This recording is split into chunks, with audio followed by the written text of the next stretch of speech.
Halo pemirsa, selamat datang di Investa News. Kembali lagi bersama saya Ika Dias Retmandalas yang akan menemani Anda selama beberapa menit ke depan untuk membahas seputar dunia investasi edisi Selasa 25 Oktober 2022. Berita pertama pada hari ini, indeks harga saham gabungan ditutup menguat 0,5% pada perdagangan awal pekan Senin 24 Oktober. Sepanjang perdagangan, indeks harga saham gabungan terus berada di zona hijau, yaitu pada rentan harian 7.036,51 hingga level 7.092,17. Sektor keuangan terpantau paling moncer dengan apresiasi sebesar 1,52% dan juga sektor perindustrian yang menguat 1,28%. Kapitalisasi pasar tercatat mencapai 9.413,19 triliun rupiah dan volume saham yang diperdagangkan mencapai 23,84 miliar saham dengan nilai 13,23 triliun rupiah.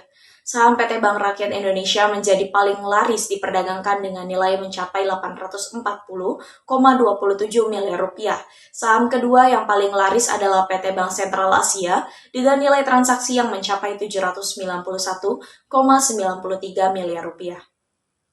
Berikutnya terdapat entitas grup Bakri PT Bumi Resources dengan nilai transaksi sebesar 572,18 miliar rupiah. Indeks utama bursa saham Asia ditutup variatif, sedangkan bursa saham Amerika Serikat Wall Street berada di zona hijau.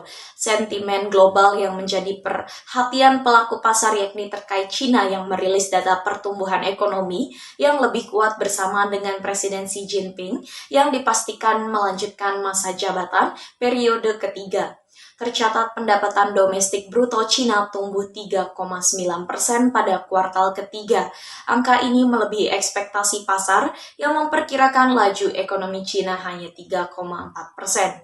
Pertumbuhan ekonomi Cina pada kuartal ketiga tahun 2022 lebih tinggi dibanding kuartal sebelumnya yang hanya 0,4% ketika ekonomi masih dihantam oleh pembatasan wilayah COVID-19.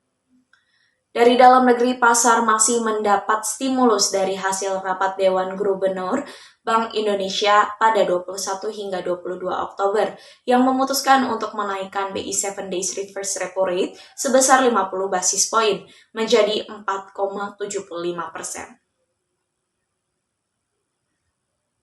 Berita selanjutnya datang dari proyeksi IHSG. Indeks harga saham gabungan masih bertenaga pada awal pekan ini. IHSG menguat 0,50% pada perdagangan Senin.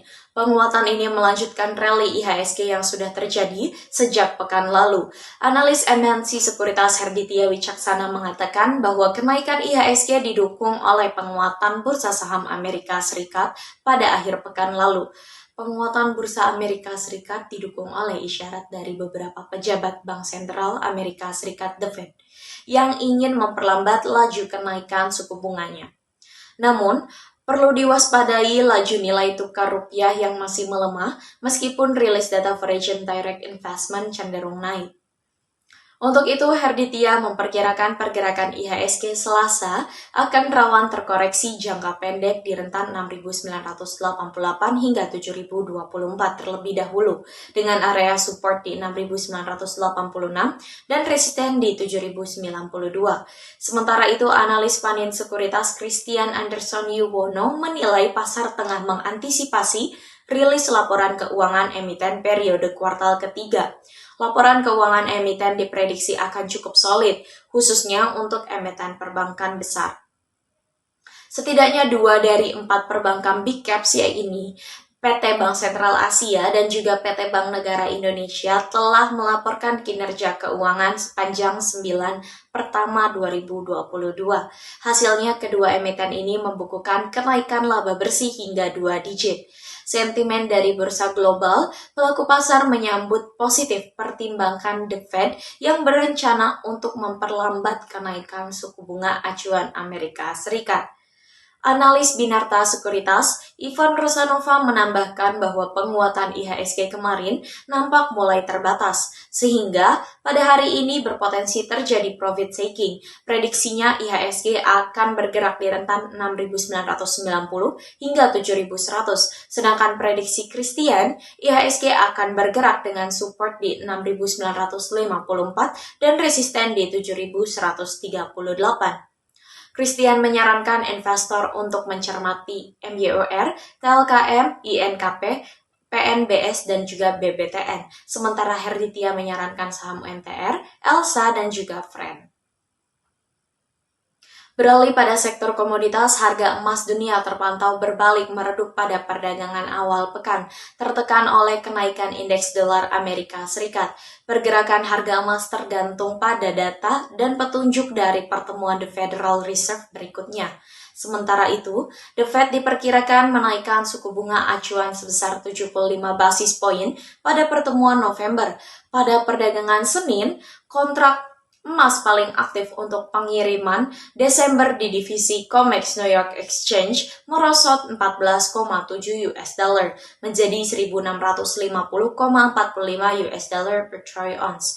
Di pasar spot harga emas juga tergerus 14,99 US dollar ke level 1.646,33 US dollar per troy ounce. Adapun indeks dolar Amerika Serikat naik 0,34% menjadi 112,36. Dari dalam negeri, harga dasar emas 24 karat antam ukuran 1 gram dijual senilai Rp946.000, naik Rp1.000 dibandingkan posisi sebelumnya.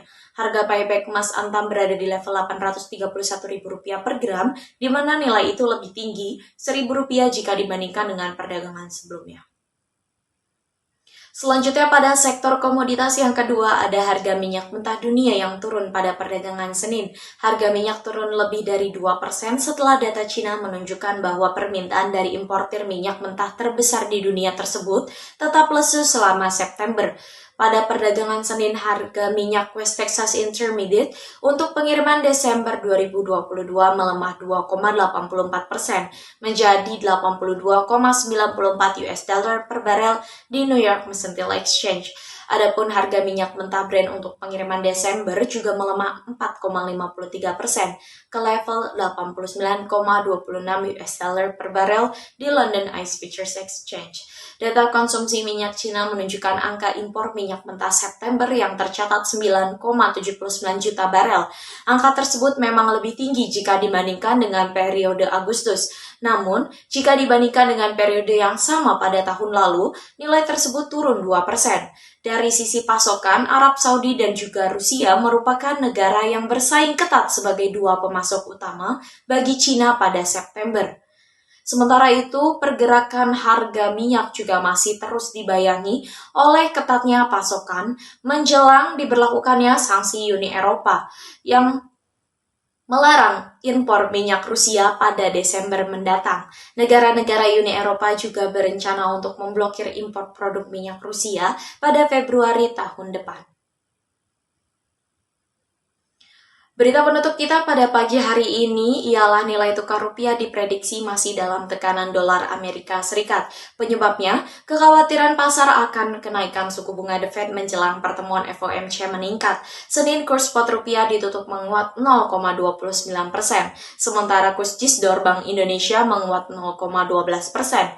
Analis DCFX Lukman Leong mengatakan rupiah sedikit menguat karena menurunnya imbal hasil obligasi Amerika Serikat setelah sempat menyentuh level tertingginya pada Kamis. Akan tetapi, ke depannya rupiah dinilai masih dalam tren melemah karena kekhawatiran kenaikan suku bunga The Fed. Kepala Ekonom Bank Permata Joshua Pardede mengatakan, ke depannya rupiah bisa menguat jika harga nikel juga naik. Kenaikan harga komoditas tersebut akan berpengaruh pada pasar saham. Resiko juga mulai berkurang karena akhir pekan lalu mulai muncul ekspektasi kenaikan bunga The Fed yang lebih rendah dari perkiraan sebelumnya.